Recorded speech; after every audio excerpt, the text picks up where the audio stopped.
me no call me test plug you be any me test plug no wo test plug no wo test masa no meaning na obawo na kan me and you na ibe owo amenga low mini ya no won to wole test plug ona mo mi any internet mo fe mo ni ke ba meshi they feel like me chongen down go my experience they ke ba bank me I will give you the best of advice. Oh, okay. But me, I'm not selfish. But selfish one. Any and quality kokoi hami. The best of the knowledge ni here in Kubahabo. Okay. Mogotomo Clifford Abwaji. Yeah. Keje EPPO ni. Discover like nale gone school there. Monday Stars no. You je professional bani. Monday Stars in theater na EPPO kukuku. Ni bekebi yes na afakpan yi ijaga na mo ni ba na yes no ga na mo ga na ke o small boy ko ile po to ko me no kwele lele una ji Monday Stars pa una na gbege me na no ne ya bekebi ya yele wenwe ya yele crowd ka wow no ele bo le utwa yes sir una ele bo le twa do invite le ke ba shan me ya glazer invite le tashi because na kata me etombi ni advisor the investment can be and I can boast on ye beke na Clifford Nyake legit beke ko ni ye share join mo ojoba pene ne awolenga onushi do legit boko ni ma kake pene ke fonshi ni petemi ojoba till today petemi ojoba ni ekome unba ni amefly is number use me na me keche ko na ba she ni amende she no na amechi kete se no le is their decision is their choice I can't force that I can't force that but me no normal UAG I'm proud of Teshi people because every generation of the senior national team will at least find a Teshi player. That. Another advice you ma meji onake wait till today ni nyo ya efen catch the top nupa no ba na the top guys in Ghana position ni sani man yi kente jama relevant yeah una amika me top guys ni catch local bekebi alo okuchomi bi kedi bi fe inyon fit or dem because of the way ni fe I'm very simple I can go anywhere I can go down to the Sponkla you see me that and you see me enjoying too that's not me I like people around me so noni if you are making feel free ni nyon ya ife na me bi o na me ya ma tishi any time ma ta ko ni buku po na la ta ima iya je nke mo because the plan just animal na emi onu chike o ko eto anwe salo no liake milioni o star loko o fe no mess boy me ba fe hu me ne ngbera ka me o they paid their dues amehu ni kai okele do mo shi bia na lele because bekebi ni ba bia na bekebi pi eteshi ma na ni ona the only thing ni ambali amenu allow me na me TV ni me fe me look relevant because bia na as I when I'm on TV because of the job I'm doing now I'm on TV I'm talking football and all that so no ani bekebi ni obi na bali she come be na bekebi pi ake ekwa mi ni to abo ele go ona ke eyin e po no ona ke eyin e pa ono because their generation the level talk mama pa was one of the in top players she aliame many bekebi ameliame but those days top players ona ofe ansame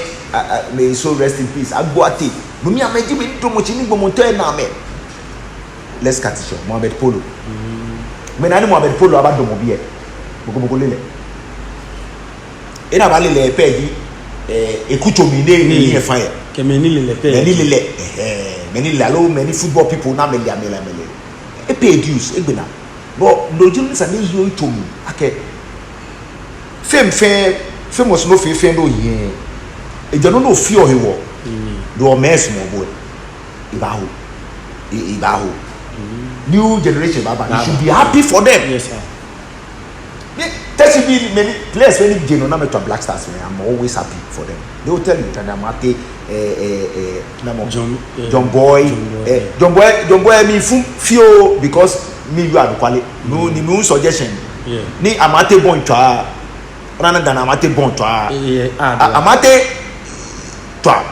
Ni incha ko gbe problem me lewe toi. Chincha egbe. I was on I think one TV station in Yaka. It looks like what now John Mensame replacement. Yeah. I think Amate is doing so well. I did not mention anybody. Ona, she better me if you get John Boy lewe to.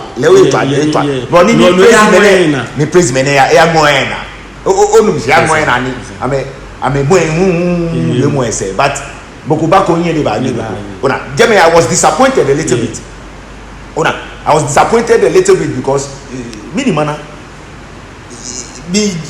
into our defense. No you no kebashi bia ni no mo tumo be no you kemene ni obedun lo akosa shikula me teshi otin lage e twabo no yemu ye ni age what benin man bi shi dan ko ko meninye ya ma te to me no fio mono na me alo ami sure ma bi because Dona no achogo ye buko na pelo eni teshimi pelo tamagbe efi aye dan kokwa ni no fin mo fa mo wi sha ke kun ojeje mi ne wono na age megmenye na gan alo ami gemi afi na gan ona ge solo mo ke a personality. Yes sir. Onuji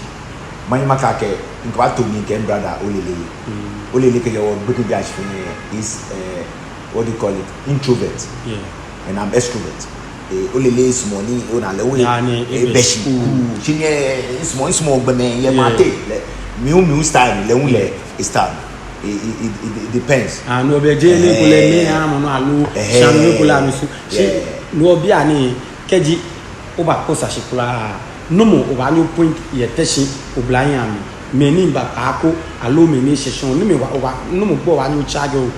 begin we me ni teshi plug followers alo me ni nuwo yuwo ni me akwele wo se bi o no ta owi abako ta if it more for some time now in takushi ye na no akwe na ga ma ja makwe na kama ya ni man na ke boko nje no kemba alolo because in le mokutumo ama pro in le mokutumo nat ami fin bi ana mi e man nat defender yes. Kama pro ke le America yeah ni ke big no ni your shoppers o actually Black Stars solid wa if no not if is not a question il est pas boabo ton bloc mais ba hobby na me ba mais if is not da le wa actually dan na lo e mami ye mami ponke mami je no okay mama yẹn kpagbe kẹmẹ Jonah. Yeah. Solid lẹji mo ko ni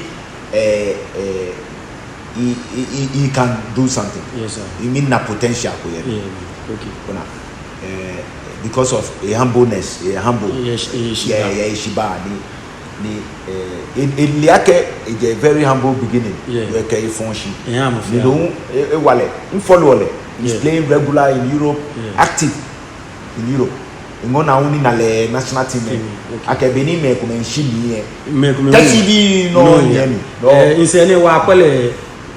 Accra Sports Stadium. Solid player. So ken makwe money ba nyen here test your flag ai bia no ye wo national team na kan beken yo ni alagbemi ni wonye wo ma afie waso wo gala agba afie sandi fio aside football keni bi gomenete no wa agba afie sandi fio no mo ke obaje ogba wote work dan ju alagbemi wona ni bi no fi ni je o shikomeni obani oba work esan mini abo wale kenagan e kan age teshino fomo bi jibu efi ani ni mo gabo ehie kula ye o wala shinemi olololo e tesh country no fi anu ni tesh me fi o oyemi afi ni bi fi oyemi mini abo nagan e wale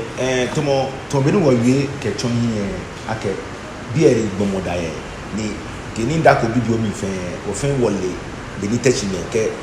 shama fi festival be na me fi ole ame ya le ke ni to kenklen no ni bi ke shije akeshi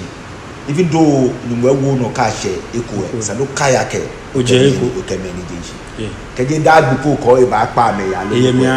once a while afi chi yes sir afi chi wa no cash afi sa no nye o ka me abatwe me no keje no abatwe alo tradition ko ni yo o ma o ko ya wo mi to mo gamashi ne ke keche o mo gambe Ghana kenya Ghana ko to kechi ke gamashi ishe ni ya Mario Osume ni ya Osuma no chi kechi ke gamashi o mo hole eoyi kenya de kan ya Europe ni tunu ya Europe ni ya de kan no papa yin kan yo nu we ko yo na gan techi me wo shi okwan mini planshimo la no na wa keje chuchu kubata bia ni no kayo ni techi blog bi low man bi fa na gelele techi ni ju in kayo la komeko ni I think agashi ni fe na kala le country no kra ni agashi use ku na fe kegesi JJ Rollins me kenibi na kan time me ndako chi na kan ku ndako bibio ina reflections na kan ku mi no ni agbesoja joku kenme wo hia amase no ne kenaka ni efe lala ibedi soja bi obedi adumoye na bu ashi ne kenaka adumoye efe akwe ona akwele ni etole de ba gboso wo fen wo do wo kwe no de ke fe lala no na kan le na kala le ngona ni narrate scenario fe bini balé pepe wala basane ona no ni yake wo bia ni mene ngai ni fiola la ifia la no ko nete no wo baba je shi no ko nete no election time no ko ba blema tachi bi en yake meni fiola la do me fio daja yin ma sha tebu ko mfushi akwa ga mi mo e to pakolo ni akeshile ababu afi na abo onushi kofe ni papa wo ababu afi na abo na o kayo age begumi agash fi la kwa abo agash fi la kwa abo ni ke world cup san ni no o kayo na kala o ba ni o la fi o ye techi plug no Laryea Kingston mini no ni Gano no pa amenye lo son no wole tu o si se na ngele tu te na ngele nuwe kayo agashi lala ona na agbe gamasa de monna de nyema pa dawi oh nyema pa ona na kai lala ni inkai lala agashi eke chuchu ko no na ge ata ni dia moka na kewoti na moya bi abi saja gete le te kaya baje na moya bi abi saja gete le ke kaya baje agete bu saja gete bu agete bu saja gete bu de shi se ai kuma abata no ate before jeri baba no kwashi gan don mo se chikata don mo se eyen walking talking kejeje jeri fa gbe kekeche ise eyen walking talking kejeje jeri fa gbe kekeche ise jeje jeri come back as we beje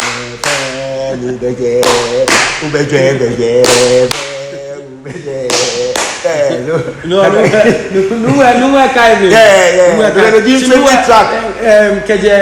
makola keje 2000 kemba 2005 ni nwe asipa hun enele olablema na ga majala la jin won kayo eku abala gas ni le bala Osama bin Laden ke ekome abala la san ananse bi e we bala ona ga fanya keke ni bi machimo la le